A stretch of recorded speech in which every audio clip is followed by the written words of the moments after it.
Good morning, everybody, and welcome to this short webinar on how to give amazing conference speeches. This is called Start with Why, Inspiring Influence Through Purpose, Clarity, and Connection. Why is this such an important topic today? Well, many leaders think that their results will speak for themselves. Do good work, stay consistent, show up, and the right people will notice. But in reality, it doesn't always work that way. How many times have you seen someone with less experience, less talent, maybe even less likable, get that promotion, get that funding, get that next opportunity? Here's the kicker. The difference isn't the work. It's not how smart you are. It's not what university you went to. It's really about how you can lead with purpose. And that's what we're going to have a look at today. How can we use this idea of leading with purpose, with contribution, uplifting our audience, inspiring action to really lead and make an impact? For example, Jack Ma, the founder of Alibaba, is famous for failing his university exams and getting rejected from Harvard 10 times and getting turned down for dozens of jobs. He uses this to show that, really it wasn't his smarts that got him where it was having a clear purpose, making it easier for small businesses to do business anywhere in the world. That purpose really focused everyone's attention and helped him build the world's largest e-commerce company. So that's the power of why. This is what we're going to have a look at today in this short webinar. We're going to talk about how we can use this in conference speeches, how you should use it right at the beginning of any speech that you give. We're going to share 3 pillars of how to do that. We're going to share some examples from business. And at the end, we're going to show you how to really, start bringing this into your conference speeches. Ultimately, what separates the leaders who inspire lasting change from those who are quickly forgotten? It's really an emotional connection. You have to connect with people. It's not the words you say, it's how you make people feel. So let's really dive in and have a look about how we can do this. A great book from Simon Sinek, who wrote a book called Start with Why. He says that people don't buy what you do, they buy why you do it. Many people within your organization are driven by meaning and purpose and wanting to have a sense that what they're doing matters in an organization. This is really important to have that purpose, but not only to have it, because I'm sure lots of us do have a purpose, but how are we able to share that so that everyone in our organization can see themselves in that purpose? Let's have a look at some examples. One of the big ideas for you as a leader to really wrap your head around and to bring into your public speeches is this idea of contribution. You live a life of purpose. How can you help other people to also join into that particular vision? Let's look at some examples of what this actually means. So Alibaba, the Chinese e-commerce company, have a mission of making it easier to do business anywhere. That's their purpose. That's what everything they do should be supporting, that particular contribution. So we have to think as leaders, what are we contributing to our team, to our organization, to our industry, to society? If we can really lift up our purpose beyond the day-to-day tasks, then we're going to connect to people's sense of vision and purpose. We all know the Martin Luther King speech, I have a dream. Go back and listen to it again. It's a short speech. It's something that is very uplifting, but it really moves away. What you won't remember from the speech is what are the actions? What are the to-do lists? What are the tactics? It's not about that. It's about the idea of a bigger idea, what that could mean, what the future could look like. So any leader is involved in moving change and managing change. We talk about digital transformation all the time. That's a change journey. How are you painting that picture of the future so that people want to go along on this journey with you? Microsoft famously had a mission in the 1980s of putting a computer on every desk in every home. They're one of the few companies that really achieved their mission and purpose. So that's a great example of how even a huge, big, audacious goal can actually come to pass. I talk about in my trainings and in my coachings with executives about helping people find their speaking voice. I talk about my own journey of being a very shy child, of dealing with trauma that really stopped my voice from a young age until I was, almost 30 years old. And that idea of finding my speaking voice really gave me a sense of purpose. If I could help people find their speaking voice so that when they're communicating, when they're influencing people, they not only tactically getting people to do things, that's only part of it, but they really feel that they're living their purpose. They really feel that they're able to do what they're here on this planet to do. And that's what I help executives do. So what would this look like in practice? Define your why. Take a step back, look at the bigger picture, think about your career, think about your journey. What do you exist to do? I know that's kind of a big question for a Wednesday morning, but it's good to ask. Talk about this. Have a sense of what your bigger purpose is. When you speak on it and you talk about it, people will resonate it. People will buy into it. People want to come along for that journey. You can also write your own hero's journey. It's a great exercise of your origin story, of like the journey that you've been on through your life, through your career, the ups and the downs, the battles that you fought, the successes, the failures that make you who you are today. We all have a unique story. If we're able to share that in our business presentations, in our conference speaking, then that will make us unique. That will make people really buy into who we are. So have that sense of purpose. Make sure that you have a very clear idea of that bigger purpose. So that's our first idea. Make sure you define that. Steve Jobs said, simple can be harder than complex. We live in a very complex world. Who really knows what AI is? Who can explain what technology is? Who can explain the economy? It's a very, very difficult, challenging, complex, changing world. So being simple, being able to clarify things in a way that people can understand can actually be very hard. How can we do this? Because ultimately, if we can clarify the bigger picture, that's going to be very helpful. Now, what is the bigger picture? Well, if you're the CEO of a global organization, maybe you're taking a society view on, like Google said, don't be evil, or Apple are talking like in a very big way now about how benefiting society and doing the right things. But it doesn't have to be that big. You could be someone working in a production facility. You could be a team leader. The bigger picture could be, what does the world look like for your team, for your production facility? That could be the bigger picture for you.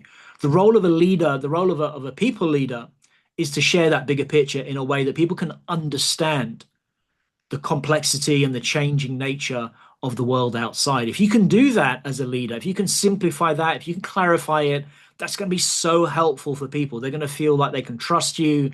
They're going to sort of feel a bit calmer in their day-to-day work. Because let's be honest, when things are changing all the time, when we don't really understand the world outside, it's quite stressful. It plays on people's minds. And if you have a stressed team, then that's not a productive team. So what can we do to simplify, to clarify that bigger picture? Firstly, I think you've got to be interested in the world around you. So if you're asking questions, if you're reading, if you're listening to gurus, listening to podcasts, that's going to be helpful. Reading books, having deeper dives, that's going to be really important. Some examples here of CEOs that did a great job in clarifying that bigger picture. Satya Nadella, the CEO, Microsoft CEO, when he came on board, in I think it's around 2013 or 2014, Microsoft were going through a difficult transition. They had missed the internet pivot. They had sort of starting to miss the mobile pivot. And Nadella came in with a very clear vision: mobile first, cloud first. So he made that pivot, that catch up for mobile, and then set Microsoft's stall out to really be a leader, pioneer in the cloud-based computing. And that transformation over the last 10 years has been incredibly successful for Microsoft. Nadella has been credited with being the vision and the driving force behind that. And being able to encapsulate that in mobile first, cloud first, makes everybody in such a huge organization like Microsoft understand what we're doing now. Because when you have such a large organization, everybody's doing their own thing, they're moving in different directions, but this gives an oversensing, I call it like an umbrella message, that really kind of covers everybody underneath that. So again, a very powerful, simple way of clarifying an organization's purpose. Going back a few years, Alan Mullally, came in after I think maybe even before the 2008 crisis, and his vision was around having one Ford. Again, Ford, a huge organization, a legacy brand, many different silos, many different platforms, many different kind of technical and R&D. And Mullally came in and tried to simplify it, to sort of get this idea of we should be one Ford, all working together, pushing in the same direction. Not easy to do with such a large organization. But again, Mullally stood out, one of the only US car manufacturers not to take government money during the 2008 crisis, and able to sort of clarify that bigger picture. When people understand the bigger picture, that informs their day-to-day actions. It drives, it directs, it prods, it reminds people what they should be doing day to day. Jeff Bezos had an interesting way of describing the value that Amazon brings. It's called Amazon's flywheel. You can see it here on the right-hand side, the picture. I think that's the actual napkin that Jeff Bezos sketched out, the Amazon flywheel. And you can see it starts from the growth circle. So more growth leads to lower costs. Lower costs leads to lower prices. That's going to increase customer satisfaction. With more customer satisfaction, that will increase traffic to the website.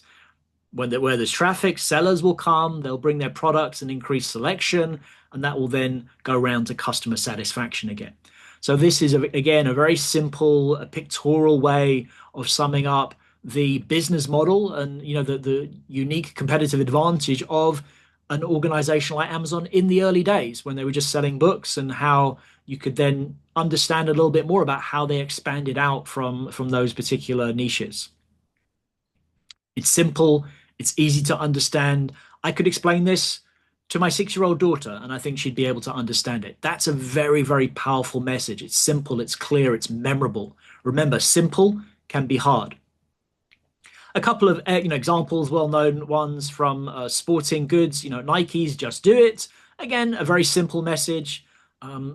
It's become a meme. It's become something that almost everybody would know, that particular tagline. But again, it informs that sort of bigger sense of values and purpose and drive of the organization. The final one here is more B2B. SAP had a very successful tagline: "The best run businesses run SAP." I believe they've changed it now, but I really like this because it's super clear. Are you one of the best run businesses?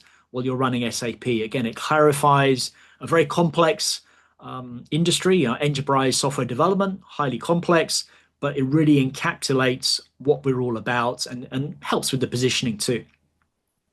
So these are some examples, from marketing, from the CEO, from business models, of how simplifying. It's not always easy, but that clarification can be incredibly powerful.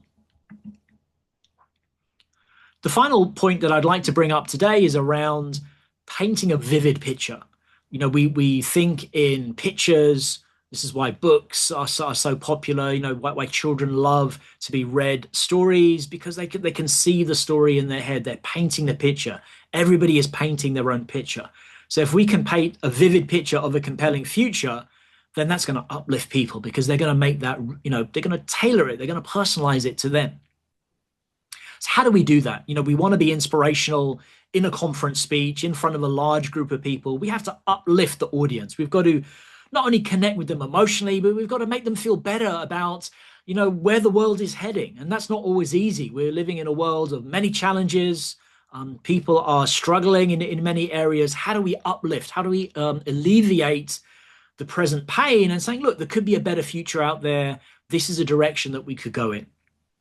A couple of examples from CEOs, Jack Ma from Alibaba: "Challenges are stepping stones to a better tomorrow." Again, a very visual way of describing we're going to face challenges, but those are stepping stones. We can almost see those stepping stones across the river, can't we? That'll be a visual that comes into my mind, or kind of different stepping stones there moving into the future. And when we take those challenges on, when we go from step to step to step, that leads to the better tomorrow. So that's the message, isn't it? Like, when we face the challenge, it's going to be a small step, but it is going to lead us into the place we want to go. If we want to be more successful, help others be successful. Again, an uplifting message, to convey. So many organizations have, customers number one, employees number two, investors number three. That's an Alibaba mantra. And other customers have different ones about employees number one, customers number two. So what is the way that you uplift your team? What is the way that you uplift your organization to that better future? What is your vision of what that better future looks like? You don't have to paint exactly what it's looked like. No one expects you to know exactly what the future is, but where could it be if we do this and this and this? Wouldn't it be great if, using that what if all those problems went away? What if we could wave a magic wand and all those challenges disappeared? Where would we want to be as a team, as an organization, as a business? Howard Schultz, the former CEO of Starbucks at this point, he came back a couple of times, but now I think he's the chairman. Great, very human focused, very high on empathy type of leader.